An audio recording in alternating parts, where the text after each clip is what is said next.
To introduce to you our guest speaker this evening. This is Randi Sonenshine, and she is a children's book author, and she focuses on nonfiction scientific books about animals and habitats.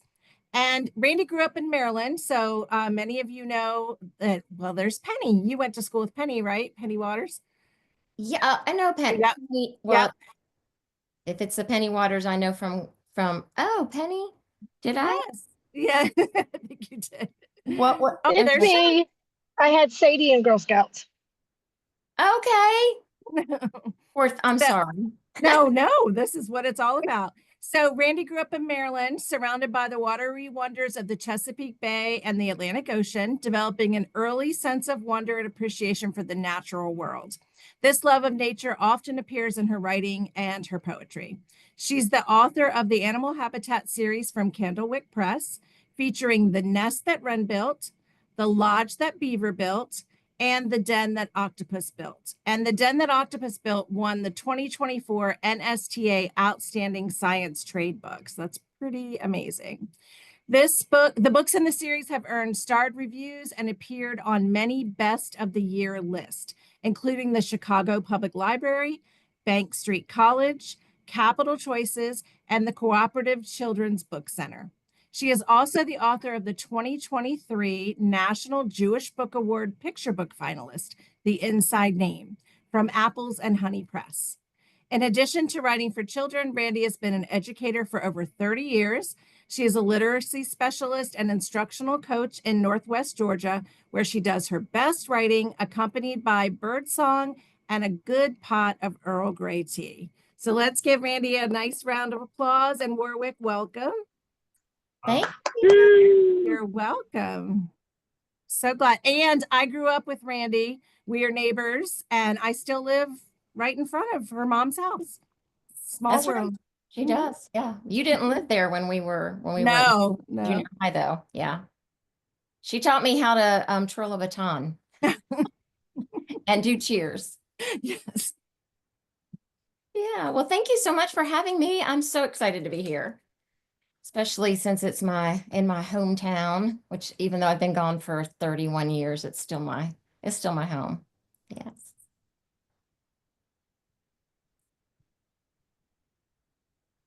So did you want me to start just by reading? Yeah, so Randi is going to read some of her books to us, and then we will have time at the end to ask her some questions if you'd like to know how she started in publishing, what her interests were and how it all began. You can ask her anything that you need to, but we'll listen to some of her text first. Okay, I'm going to try to share my screen and hopefully it will work. And let's see. Forgive me. Okay, I'm a Maryland girl. We'll come back to that, I think. But first, I'm going to try to get to, if I can get there. I want to try to get to, let me see if you can see it. Well, hold on. Technical difficulties. So we love technology. This worked. It worked. I promise you this worked before. It did. It worked just a few minutes ago. I'm going to stop sharing. Let me pull this up. Okay, I've got to try to get out of, there we go. Okay, now I'm going to try to share again. And this time we should be hopefully on my book. So let's try this again. I need a technology person here, don't I? Okay, let's try again. There we go. Okay. All right, now hopefully I can get to full screen. I can't remember how to do that. Well, I'm gonna try. That was working before too. There we go. Oh, well, yeah. Let's see if that works. Okay. I don't know. Okay, that's the Den that octopus. Well, that's not gonna work. Okay, hold on. Oh my goodness. All right, maybe I'm just gonna end up you can read it. Yeah, if you want. Showing you. Yeah. Yeah, it might be easier since I can't figure this out clearly. I can stop sharing. All right, I'm going to stop sharing. We're going to do this like the old-fashioned way, I think. Okay.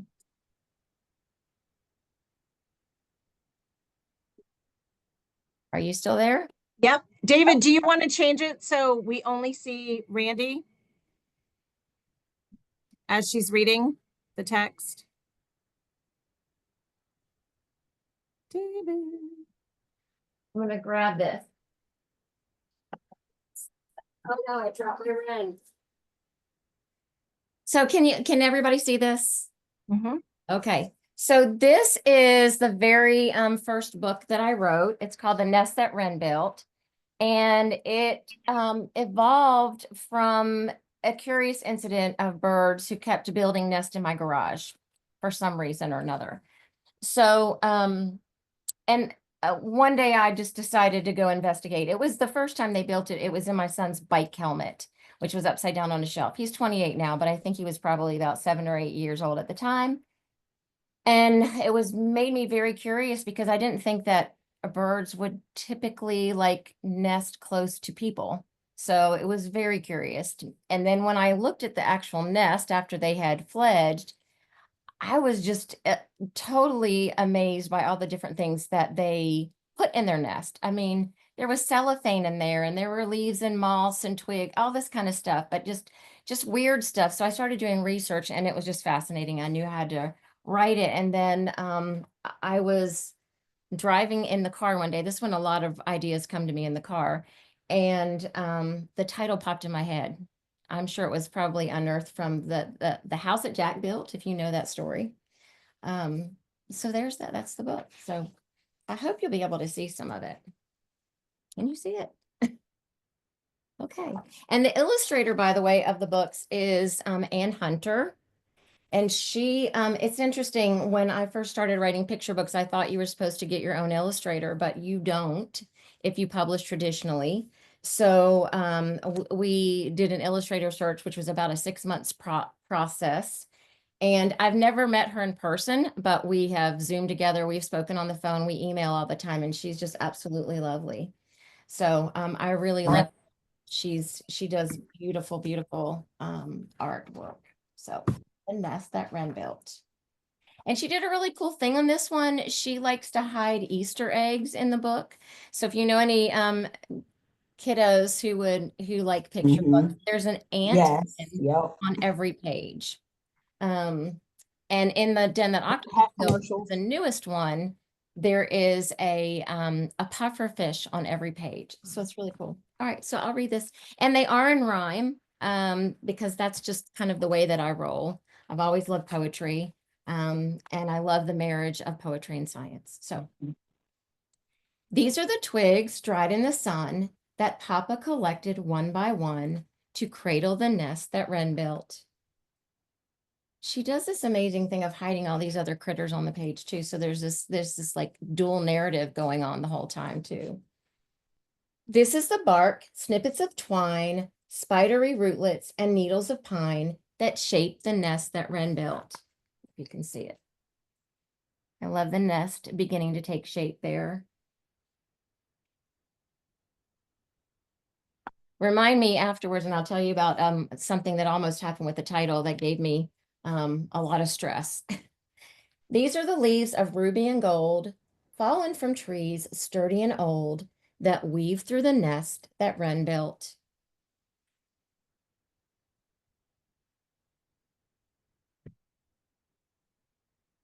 There's the ant. Can you see him? Sometimes it's really small. Maybe it's a she. I don't know. This is the sack, silky and white, brimming with spiders who feast on the mites that threaten the nest that Wren built. And this is the snake skin, warding off harm, a scaly and thin reptilian charm, draped on the nest that Wren built. That's probably the most fascinating science that I learned when I was researching this book, that a lot of birds, especially Carolina wrens and house wrens, will use little spider sacs in their nest. And they studied this in laboratories and discovered that when the spiderlings hatched, they ate the mites, because mites infest a lot of birds' nests, and they can really they can affect the health of the babies, and sometimes they die. So they found that that was, and I guess then they could eat the spiderlings after they eat all the mites. So It's a really cool thing. And then the snake skin they use to ward off predators. This is the moss, softer than suede, stolen from stones, cool in the shade, to line the nest that wren built.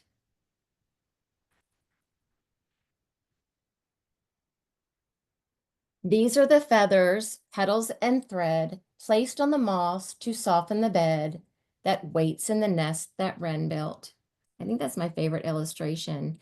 And Ann Hunter actually won an award for that. She was in the Society of Children's Book Writers and Illustrators art show in New York in must have been 2021. I love that illustration. This is the tuft of rabbity fur, plucked from a sharp persnickety burr to warm the nest that wren built. This is the papa perching nearby, chirping a mirthful song to the sky and guarding the nest that wren built.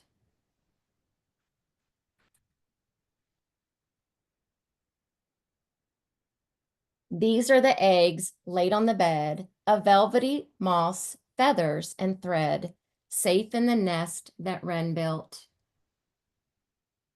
I love that illustration too. These are the hatchlings scratching within, stretching and pecking all scrawny and thin, that hatch in the nest that wren built. They're a whole lot cuter in Anne's illustration than they are in real life. I've seen lots of them because they nest here every year all around my house in various places. This is the papa hunting for food, a spider or beetle to nourish the brood that waits in the nest that wren built. And when I read it in schools, they always like to guess which of the little critters there ends up dinner. And you can see right here, it's beetle. Poor beetle, but he's crunchy and has a lot of protein, which they need when they're growing. These are the nestlings, drowsy and fed, snugly and plump on their feathery bed, warm in the nest that wren built.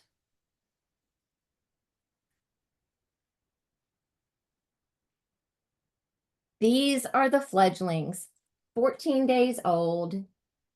They inch to the edge while feathers unfold.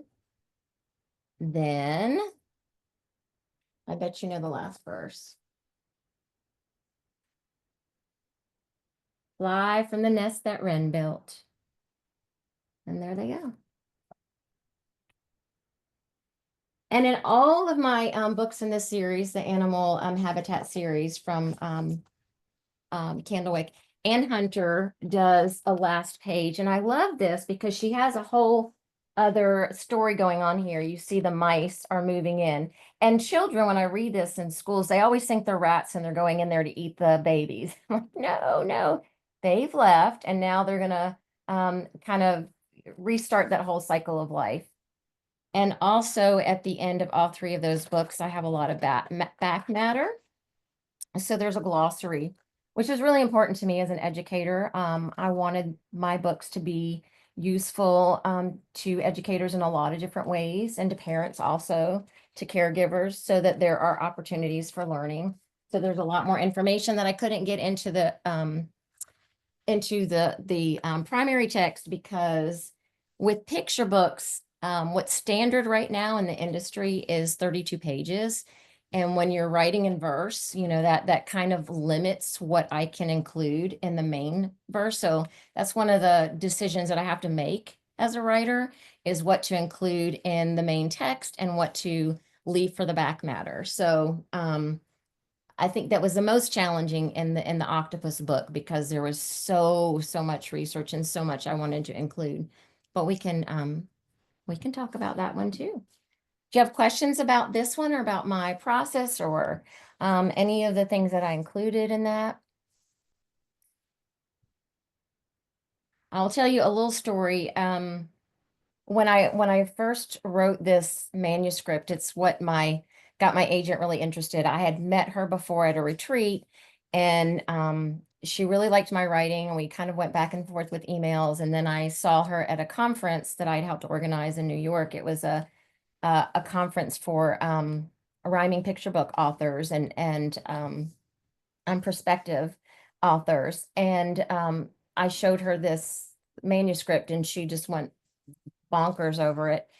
And but anyway, as we were going back and forth, and she was giving me lots of things to edit, and there were some little things, in terms of syntax, but she said, you can't reptilian. I don't think you can use that word. And I said, well, why not? And she said, because this is a picture book, and it's meant for probably 4 to 8-year-old children.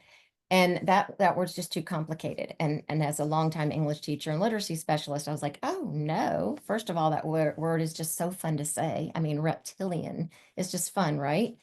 And also it's a great opportunity for learning, for curiosity, and for teachable moments, as far as just the word itself and the morphology, reptilian, and then getting into, all the different scientific things. And again, it's just a fun word to say. So when we sold the book, the editor was like, oh yeah, that's got to stay for sure. I love that. So it's just really interesting. I've learned a lot, working with an editor, working with an agent. And one of the things I've learned is that I have to go with my intuition, and my agent and I have been together for 10 years now. So she trusts me. And if I really feel strongly about something, she'll say, Randi, do you feel that strongly about it? And I'm like, yes. And she's like, okay, then, well, and then if bottom line is, if an editor doesn't like that, or thinks that there's a reason to change, then the editor will make that call. So it's really neat to see how our relationship has evolved, because that's something else that nobody told me about when I was first getting into writing. So I'll also show you the den that octopus built. Let me grab that one. While she's grabbing that, if anybody has any questions and you are too embarrassed to show your face or whatever, you can certainly type it in the chat and we'll call them out to her. Yeah, please do. If anybody out there is interested in writing books for children, I'd love to talk about that journey and some of the things that I've learned along the way.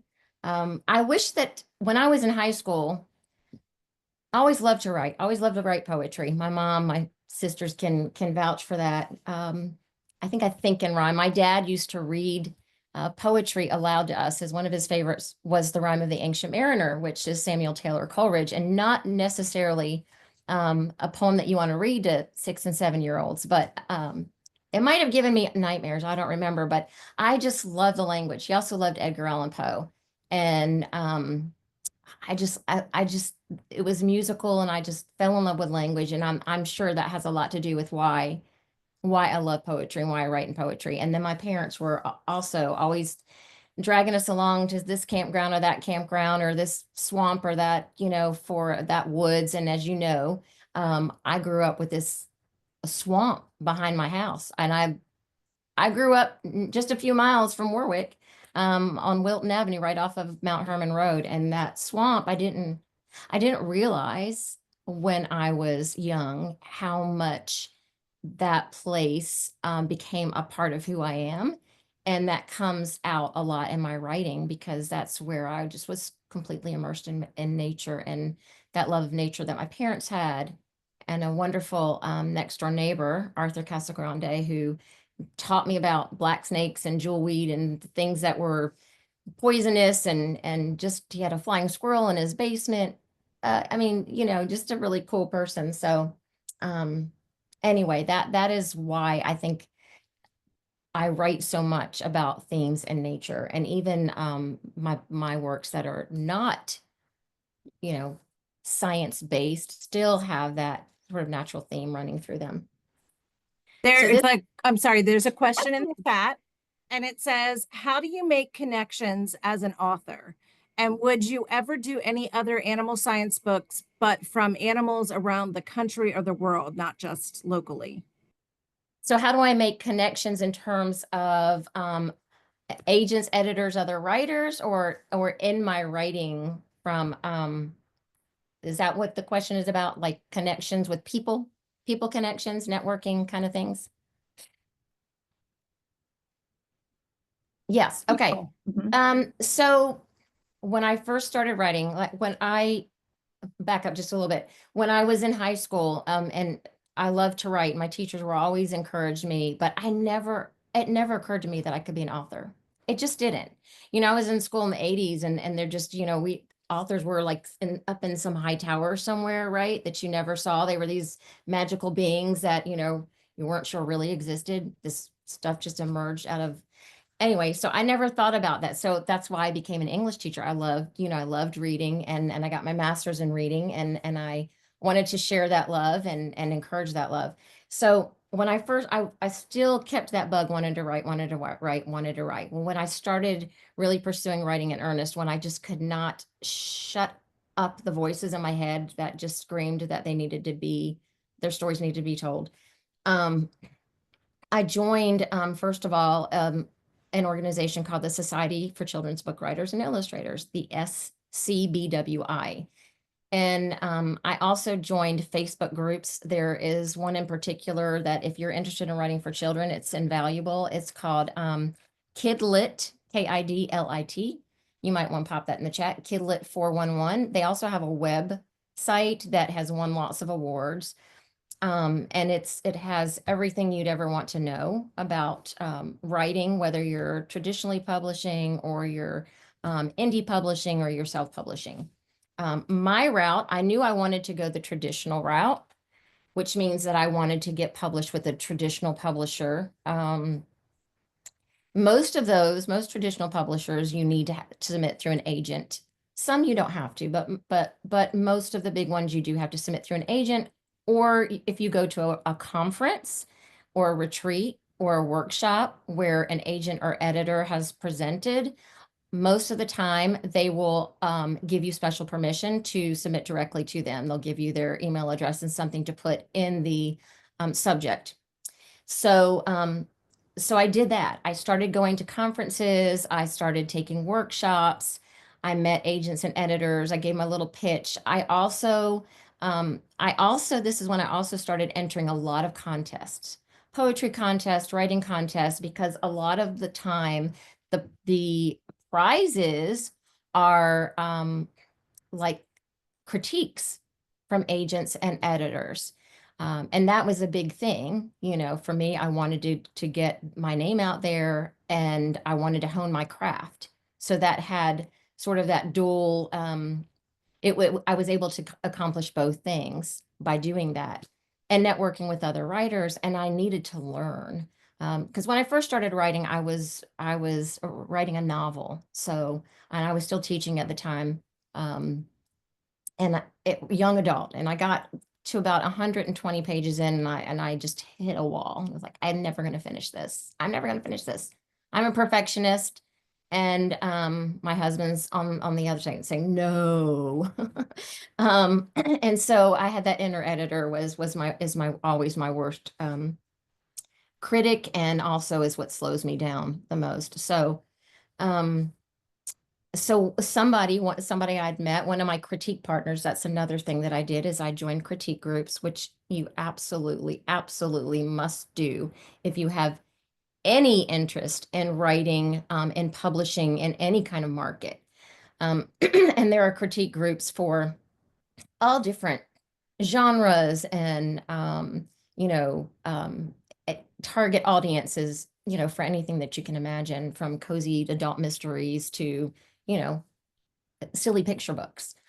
So that's how I started networking and finding out as much as I could. And I won several contests and was able to get those critiques from agents, from editors, and I got lots of good feedback. But one thing that I heard a lot was, oh, nobody's taking rhymed work. And when I finally got to some agents and editors, I was told this mostly by other writers.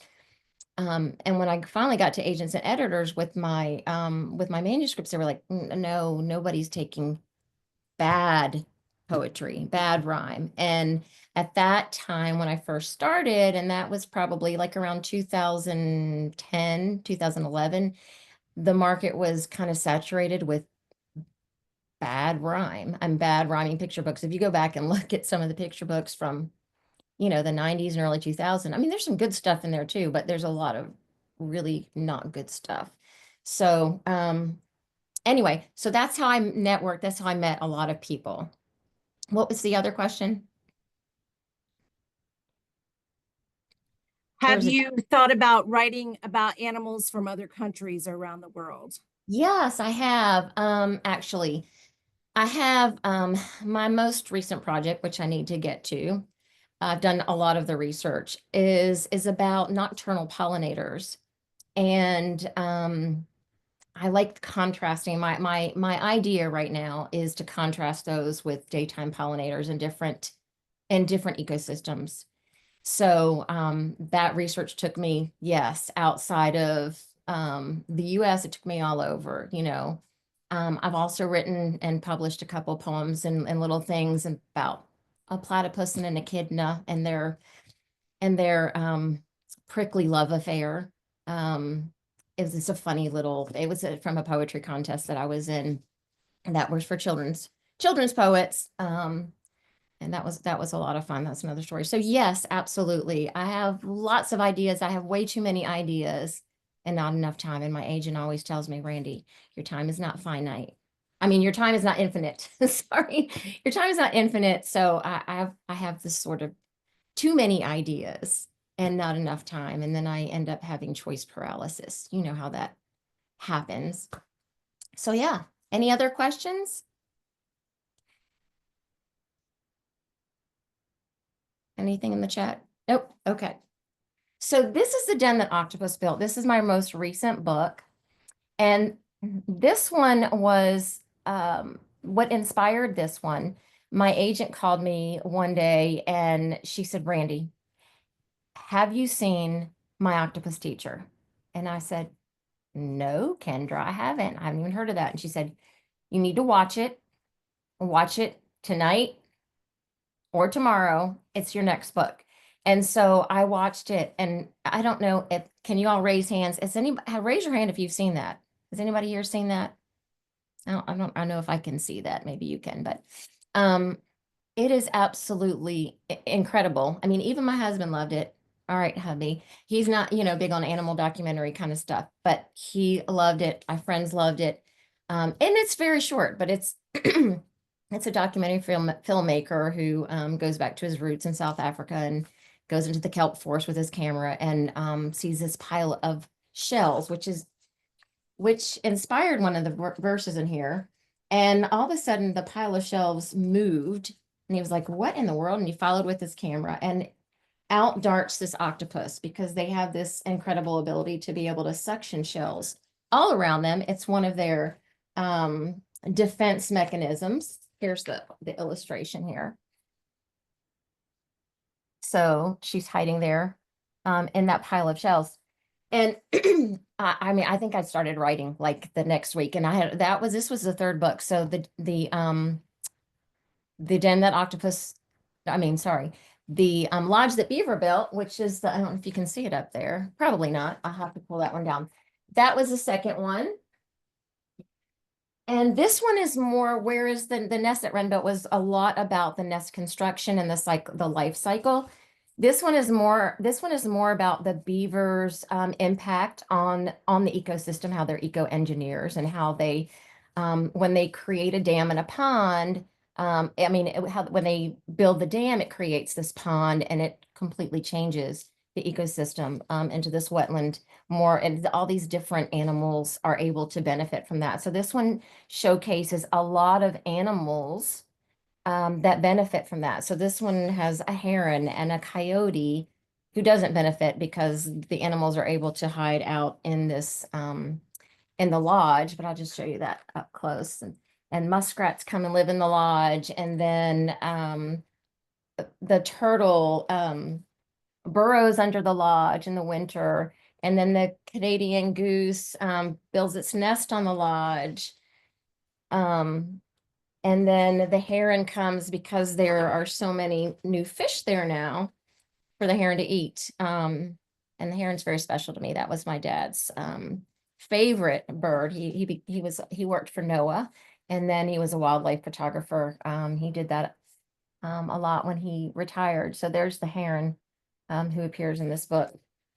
This one I dedicated to my dad.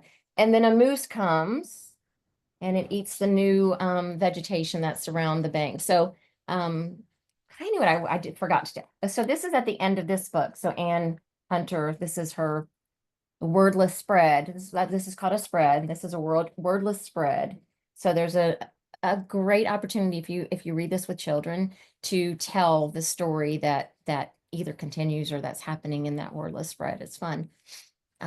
So that's that one. So those two were already out. And this one, octopuses were really just, by the way, it is octopuses, not octopi. That was one of the first things I learned, and I was like, what? My whole life. But it's actually a Greek word, not a Latin word. So it would be, I think, octopode. If I have any Greek, people who know, where is my 21-year-old, because he studied Latin. I did not. I was a Spanish girl. But anyway, I love the illustrations. I don't know if you can tell, you probably can, but there's a different color palette in each book. This one is more a lot of earth tones, very earthy, very naturalistic. And it's amazing how that kind of changes the reading experience of it. So when I did my research for this one, this was really important to me. I wanted this book is based on the common octopus. You can find the common octopus in any part of the world. Yes, even like in Ocean City, believe it or not. Even in the Chesapeake Bay. Common octopuses are found. There's my sister. Mute yourself. Mute yourself, Jamie. Thank you. Love you. Glad you're here. Love you. I'm giving a report. Sorry. Okay. So anyway, I wanted children who are reading this to be able to relate to it. And instead of most books that are written about underwater sea life, especially like octopuses and things that you think of as really exotic, they take place in tropical coral reefs. And this one takes place, the inspiration for the setting came from Gray's Reef, which is a huge protected reef off of the coast of Savannah. And it's there's a NOAA conservatory there. It's protected, and they have a wonderful website. And I met with a professor at Georgia Southern University who takes research trips. He takes students for research trips out into Gray's Reef, and he has mapped out like all the invertebrates in that area. And so Ann Hunter studied a lot of those images and his taxonomy to get the flora and fauna right in this book. So here's a picture right here. My sister helped me too, my older sister, because she works at NASA and she's an environmental specialist. And I had questions for her about when I was researching the reef or the substrate. I know that might sound not so exciting, but these things, when it's nonfiction, have to be accurate, right? They have to be accurate. So the opening verse, you can see that in the opening verse. This is the ledge of sandstone and lime, layered with shells, cemented by time, that shelters the den that octopus built. Like I told you, I want my books to be useful and I want them to have lots of learning opportunities. So I sneak in loads of science in these books. And this one in particular, the reason why I think this one was named an NSTA and Children's Book Council Outstanding Science Trade Book is because the depth of my research was greater in this one. And not only did I interview Daniel Gleason, who is the professor, but I also, this is the coolest thing, I got to feed a giant Pacific octopus. I got a behind the scenes experience with Rita from the Georgia Aquarium. Luckily, I had a friend whose son was one of the dive immersion specialists there, and he hooked me up, and my husband and I and some friends of ours got to climb up in the back and feed Rita. I got to put a shrimp right on her sucker. It was cool. Nobody else wanted to touch her because they're chickens. But it was really cool. And she and by the way, the other thing that really blew my mind, other than the fact that it's octopuses, not octopi, was that they do not have tentacles. All right, raise your hand if you knew that. I bet you didn't, unless you've read my book in the back matter. They are not called tentacles. Tentacles are long and stringy and have clubbed ends. They have arms. They are arms. Arms are muscular. They do not have tentacles. Squid have tentacles. They're cephalopods also, but octopuses have arms. Another thing that really blew my mind, and that's what you can learn from research. So I'll read this one really quick, if that's okay. Okay, or are there questions? No, yes, no? One said that would be a cool trip, the trip that you took to meet the octopuses. Yes, it Yes. was very cool, and it was so fun to watch her color change as she came up. Her aquarist, Zilly Wooten, she has training tools. I can't remember what she called them, but these training tools, they're toys and tools and things like that. And she would shake this little training device, and slowly Rita would come up from her exhibit floor. And as she came up, her color changed from this pale kind of color. She was about that kind of pale, even paler than that, to this dark, rusty, orangey red color. That's what they get that color when they're excited.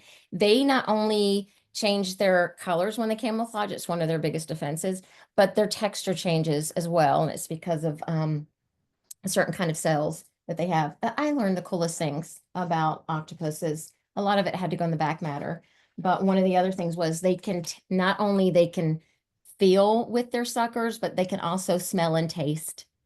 So like if they touch, can you imagine if you touched your food before you decided to put that, really disgusting tasting thing in your mouth? Like for me, when I was a kid growing up, it was liver. Like if my mom made liver, like I had to leave the house for hours. I couldn't even stand the smell, but they can smell and taste their food just by touching it with their suckers. And they have up to like 200 suckers on each arm, and they have 8 of those arms. Yeah, it's crazy, isn't it? And 9 brains, because essentially each arm has its own neurological system. So they can all act independently and do all kinds of things at the same time. So this is the ledge of sandstone and lime layered with shells, cemented by time, that shelters the den that octopus built.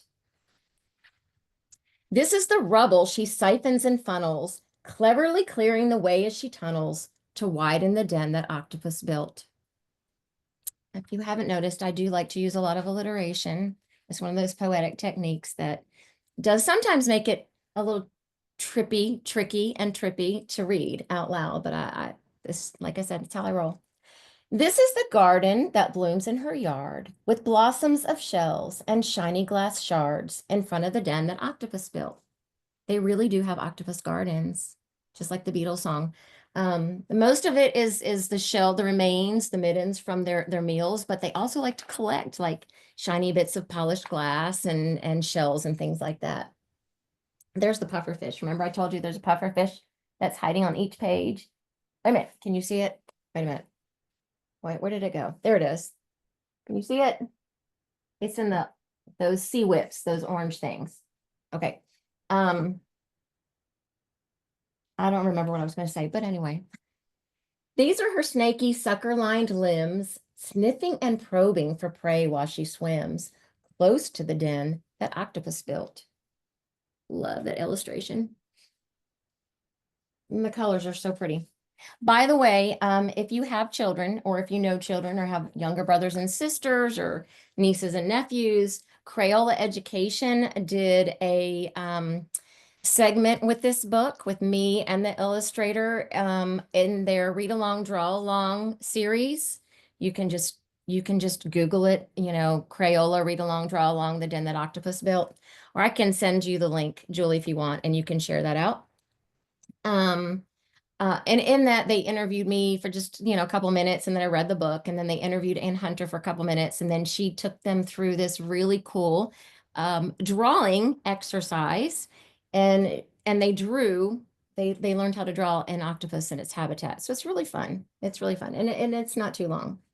These are the shells she wears like a sheath, keeping her safe from tiger shark's teeth when she's far from the den that octopus built. I told you about that before. This is the algae with unblinking eyes. Or is it a cephalopod in disguise, swaying near the den that octopus built? It's amazing. They can change their texture and color in an instant to blend in with their surroundings. This is her capture the crab technique. She pounces, then stabs with her parrot-like beak, then feast in the den that octopus built. I bet you know what that little creature is up there. I miss it so much. See that blue crab under there? I do miss my blue crabs. This is the sleek whiskery seal seeking a many-armed afternoon meal above the den that octopus built.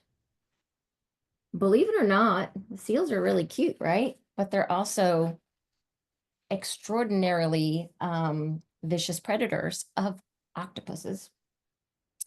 This is the stream of blinding black ink. She shoots at the seal, then she's gone in a blink.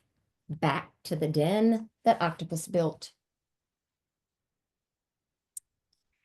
This is the stone, a strong, clever door, concealing a crevice close to the shore, the nursery den that octopus built. They sometimes will wedge a rock like in the opening of their den to protect it, especially when they have, can you see right there? Those are not pearls. Those are actually clusters of eggs, and they attach them to the substrate, to usually the top of their den. These are the eggs she nurtures with care, with strokes of her suckers and currents of air, clustered in the den that octopus built. This is her last breath, setting them free, blowing them out to the wide waiting sea, away from the den that octopus built. You can see how kind of gray and wan she is. They're like spiders. They actually die shortly after the hatchlings are released. And she will stay in the den and do nothing but care for the eggs and essentially kind of wither away. So that was another thing that I had to really struggle with, how to portray that in the book, because that is part of that life cycle.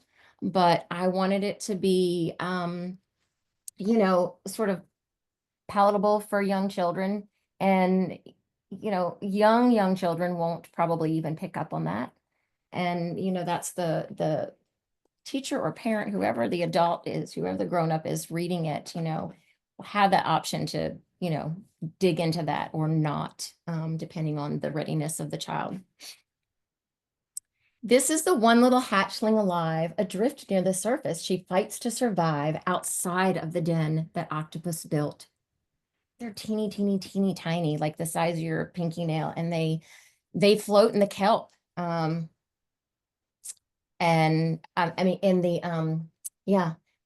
float, I'm sorry, not the kelp. They float in the plankton. You know who eats plankton, right? A lot of larger organisms and whales. So very few of them do survive, but enough do to perpetuate the species, and that's what's important. This is her down on the seafloor alone, seeking a rock ledge or reef of her own to shelter the den that octopus built. And then that last little lovely wordless spread that Ann Hunter always includes is just such a beautiful depiction of that, that habitat. You can see all the lovely colors, and the octopus, and the pufferfish is in there somewhere too. There it is right there. This is a little one. So she has her own little pufferfish too.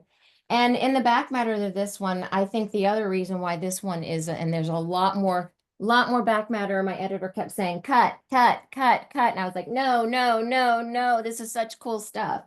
I had to cut. I had to cut, but there was much more that I wanted to put. But I did manage to get some of it in an acknowledgement section about conservation of hard bottom cold water reefs, which it's really cool what they're doing. And I think my sister told me a lot about it in the Chesapeake Bay, like they're to preserve, to protect those that reef, to restore a lot of the devastation that has happened. I mean, some places they sink subway cars and it like a reef builds up around it. So they have artificial reefs also. So that's the den that Octopus built. That Yeah. is beautiful. You know what I like too? I like your use of repetition. Because I think, Yeah, I mean, I hear your rhyming, but also that repetition kind of reinforces the vocabulary as well too. it does. And initially my agent wanted me to write it. She wanted me to try with the cumulative, which if you know the traditional, the house that Jack built, this is how, and it just keeps getting clunkier and clunkier. And I am a poetic soul, and I wanted it to be smoother and I wanted it to sort of echo the solitary kind of, I'm not solitary, but the peaceful nature elements, the rhythms of nature, more the rhythms of nature. And also I think it makes a better read aloud. It's more musical, and it also can work as a bedtime book because because of that repetition, that refrain that's in there. And I think as that reading specialist to me, it also supports young readers, right? To have that and hear the way that language is used and syntactically and semantically and all of that. I'm sorry, I'm a geek out, but No, that's good. There is a question from Carrie and Michael. hey, First Carrie. of all, it says you are an amazing writer. Oh, Thank you so much for sharing. How long is the process from start to finish when writing to publishing a book? that's a really great question, Carrie and Michael. Well, it depends. Like the nest that Rem built, I wrote pretty quickly after I had the research. I mean, the research process takes a while depending on what I'm researching. But I had a lot of that research right there at my fingertips in my garage, right? And then I did a lot more, academic kind of research. But that one I wrote very quickly. That was in 2015, at the end of 2015, late 2015. I went back and forth with my agent, making some changes. We sent it out we sent it out early 2016, maybe March 2016. Sold right away. She sent it to one of her editor friends, an exclusive submission. But then it takes a while to negotiate contracts and things like that. We sold it to Henry Holt for young readers. But then about 6 months later, they completely restructured. And my editor, who was the executive editor, got the boot.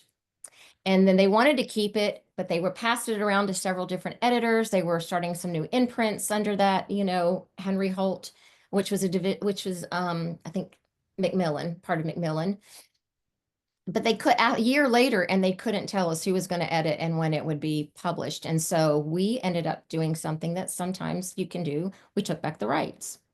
And since it was kind of their error, they let me keep the advance, which was nice. And that's how I probably, that's a whole other story about how, money and all that, how that works. But then she submitted it again to multiple publishers, and we had four offers within, I don't know, a very short period of time. From Chronicle, which I loved Chronicle and I loved the editor there, but she wanted to do like overlays, and that would have been a novelty book. I did not want that. It wouldn't be useful in books in libraries and schools, number one, and it'd be a great little gift book. And I didn't want that for my debut either. But so in answer to the question, it did not come out until 2020. So when we resold it, and a lot of that depends too on the publisher's catalog, what they have coming out. This one it's about birds nesting. So what time of year do you think that would have to come out? spring, right? The den that octopus built, that one came out was not going to come out in December, right? It came out in May, okay, the start of the summer. And the lodge that Beaver built, they start repairing their lodges and building their, in the fall. So this one actually goes through the season. So it starts in fall. You get to see the different seasons. It's the only one that does that. It goes through all the seasons and shows you how the different animals benefited each different time. This one was 2 years. And then the den that octopus built was 2 years from the time that, the time that I wrote it until the time that it was published. So sometimes it depends on what other projects that your publisher already has lined up. Sometimes it's how long it takes to find an illustrator. And one of the reasons why it took so long with the first one, because we sold it in 2017 to Candlewick, the first illustrator that we pursued, they let me submit names and they narrowed it down to 4. And then they let me order them and rank them in the order I wanted them to approach. And the first illustrator was actually, I have his book here, one of his books here. His name was Mark Harold, and he was an artist in the UK, but he just was way too busy for this. So this was one of the books that, and he does this really cool collage, and that's kind of what I had in my mind. And so we pursued him for a good while, and finally we're like, okay, we need to try somebody else. And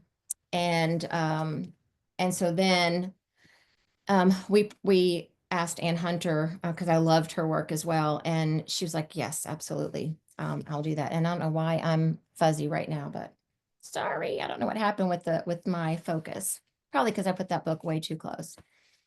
So yeah, it can take a while, depending on a lot of different circumstances, a lot of different things. Sometimes I have friends whose books are still not published, and they put it off and put it off and put it off. Sometimes it's structural things within the publishers, organization. Sometimes it's marketable, it's marketing things. It's the industry.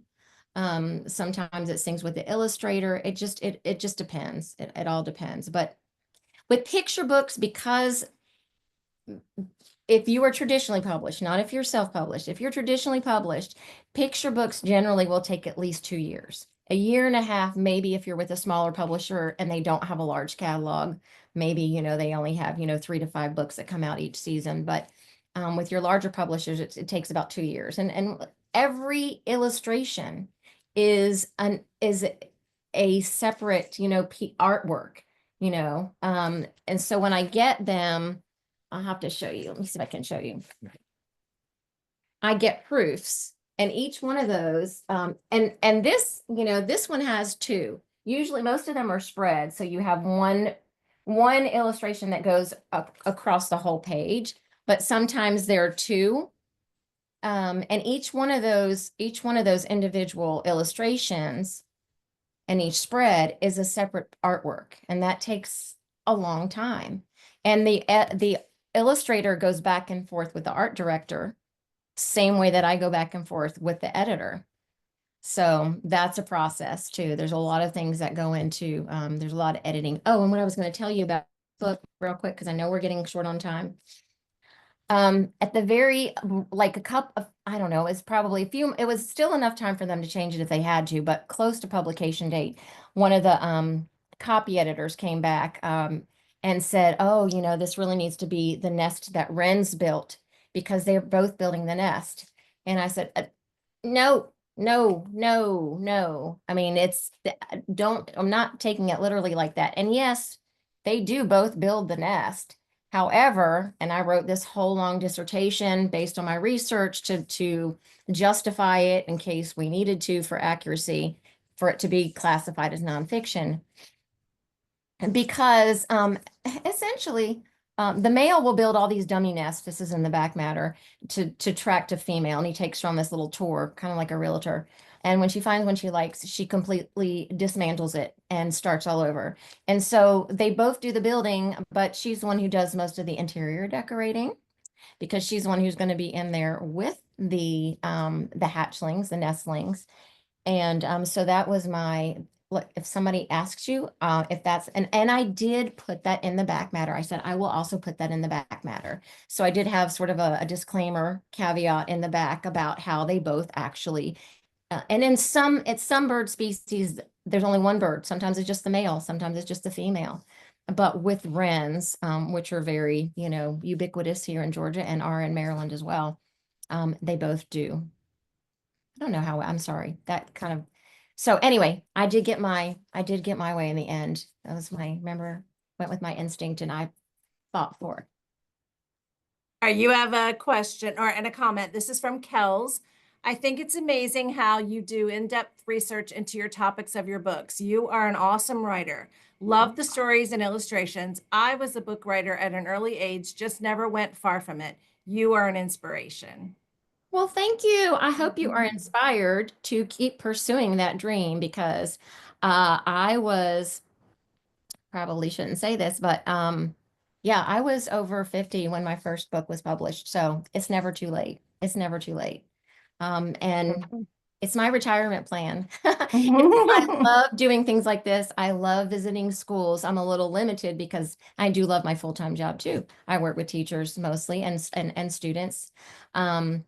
A lot of students. I'm in a middle school right now, but I'm also the ELA specialist for my district, and I do a lot of professional learning, and I work with the state of Georgia on lots of things.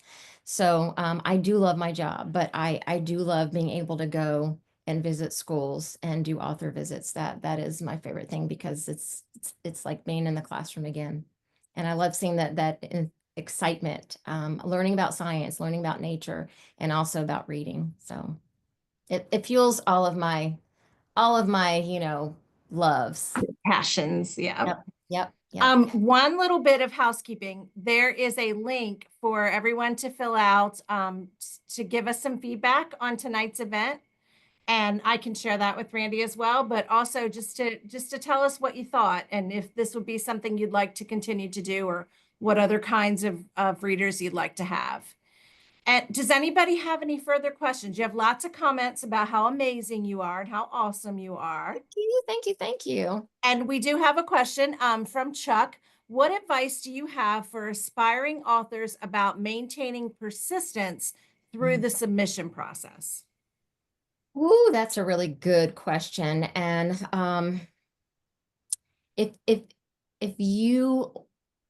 that is something that your heart tells you that you need to do, then you just have to keep doing it. And I know so many authors with so many stories of so many rejections. I mean, even your biggest authors, you hear these stories all the time. And the difference, I can't remember who said this. It was who was the writer who said that the difference between someone who's a writer and someone who's not is the writer puts the butt in the chair and does it.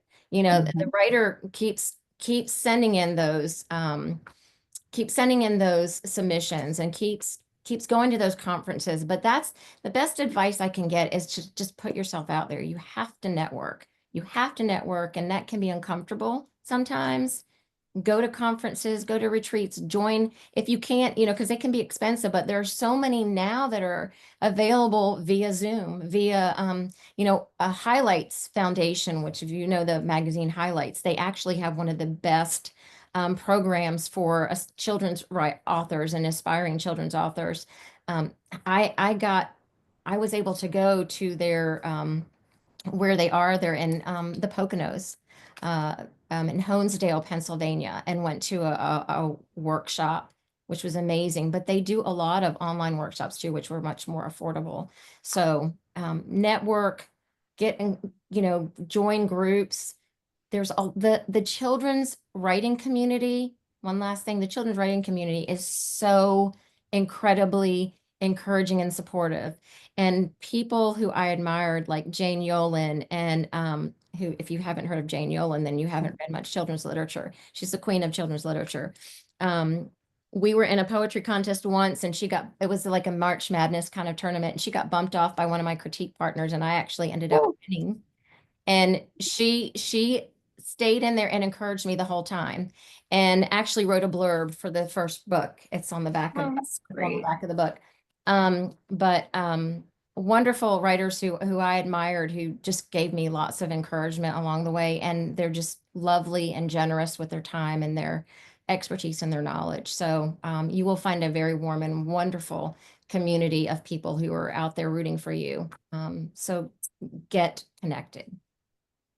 Randy, thank you so much. You are so interesting and just really, I don't know. I mean, just looking at your books and how beautiful they are. And I put the links here for anybody that wants to look a little deeper or wants to buy any of them or wants to see a little bit more about you, as well as the Crayola, is it Read and Draw? Yep, read it and draw line. I put that there as well. You Yeah. have been amazing. We thank you so much for giving Thank us your you. time. Thank you so much for having me. Thank you so much for having me. It's been a joy, especially knowing that, I feel like giving back to Wycomico County. Yes. So go. Thank you so much. Let's give her a big round of applause. Thank you. Thank you so much. Thank you, Randy. It was good to see you. You too. All right. See you Bye. later. Take care. Thank you, everybody. Thanks. Sorry, hold on. It's okay. You're good. Oh, Oh. there's Jamie. Hi, Jamie. Sorry, I'm at work and I've been giving report. I've been listening though. Been That's delivering some okay. babies. She Oh, we delivered them. did. We delivered them all. Everybody's delivered right now. Oh my gosh. Anyway, thanks for doing this, Julie. Oh my gosh, it's awesome. I love hearing Love it. you, Rand. Love you. Thanks for joining. Jen. Bye. Bye. You taught us so much. And Natasha, she's still here. She wrote you a message that she had read the book before and didn't know that you were local. Oh, wow. Yeah. Yes, believe it or not, I am. And I'll have to, do you have a library at Wor-Wic? We don't have a library, but we do have in our writing center, we have books housed there.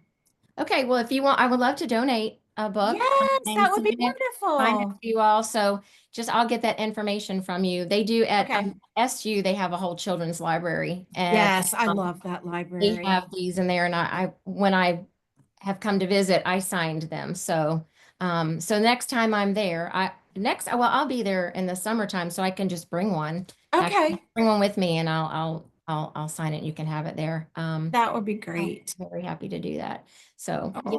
yeah, I did not realize, I didn't realize how much just growing up where I did had that impact on me. And I didn't think I was a science person. I never, when you're a reading person and a language person, you feel like, or you're told or you're led to believe that you're not, you can't be both, right? You can't be a Right.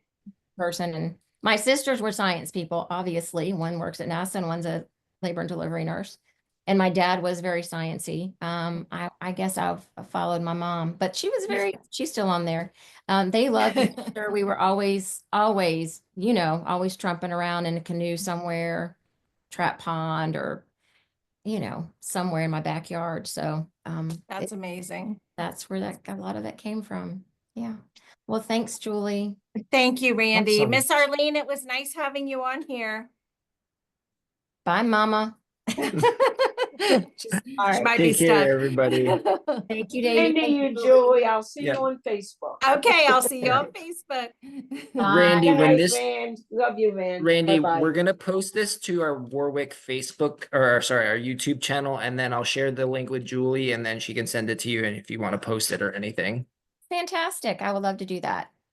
Awesome. Aw, Have a thank great you night. so Will much. I still be able to read the chats? Maybe. I guess I will. Oh yeah, it should be Okay. in the recording. Okay. won't it? Yeah, Yeah. I'll share it with you guys. All right. I would love to do that. All right. Okay, So thank much, you. y'all. Take All right, care. Take care. Bye-bye. Yeah.